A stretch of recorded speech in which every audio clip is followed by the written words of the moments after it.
Chairman Brown, Ranking Member Toomey, thank you for inviting me to testify on this important topic of racial discrimination in financial services. Having had a career in financial services myself, I can speak firsthand to the issues and the complexities of our capital markets here in the United States. As a black man, I understand the burden of discrimination and racism, and I am thankful that discrimination is illegal in our country. Is our financial system perfect? No. Is it far superior and far more inclusive in comparison to the rest of the world? Absolutely. While I could point to the loss of banks and minority communities post Dodd-Frank, or highlight the frivolous regulatory red tape that negatively impacts economic growth in these communities, I would like to start off with the most glaring, obvious fact. Our markets can't flourish and best serve consumers when they are saddled with regulatory uncertainty. Government agencies shouldn't expand their own authorities in ways that subvert the stated purpose, avoid congressional review, and break the law. It's harmful, it's illegal, and it's unconstitutional. Case in point, the CFPB's lawless steps to address gaps and unfairness, quote unquote, in the financial services industry. The CFPB's use of the Unfair and Deceptive Acts or Practices Authority contradicts the Dodd-Frank Act's treatment of unfairness and discrimination, which under the law are two separate and distinct concepts. The heavy hand of government is weighing down American consumers through infinite rulemaking and guidance. This way of governing isn't in good faith, and it isn't sustainable. It isn't a sustainable way of conducting business for the people.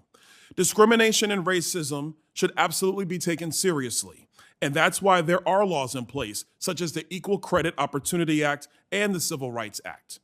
Disparate impact can't be used as a justification for government overreach. I think everyone in this room today would agree that there is progress to be made in growing economic opportunity for all Americans.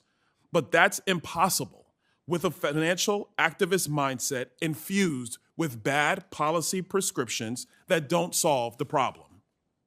I've worked in financial institutions, and there are two colors financial institutions are concerned with: green and red.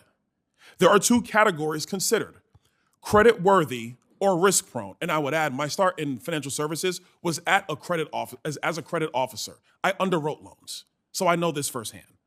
There's no subliminal mission to deny access to products based off of race, sexuality, religion, or any other identification of the sort. Banks prioritize handling business, and if any individual meets necessary standards to conduct business with them, that's what banks will do. Taking credit risks into account is responsible banking. It isn't racism or discrimination.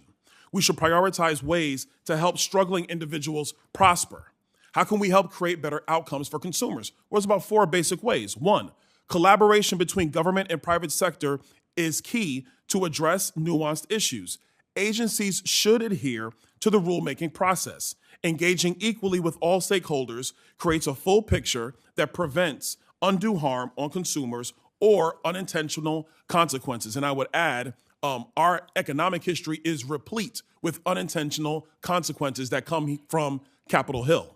Number two, relax de novo banking requirements. Since Dodd-Frank, almost half of the community banks in the United States have failed, and that has had a critical impact on minorities.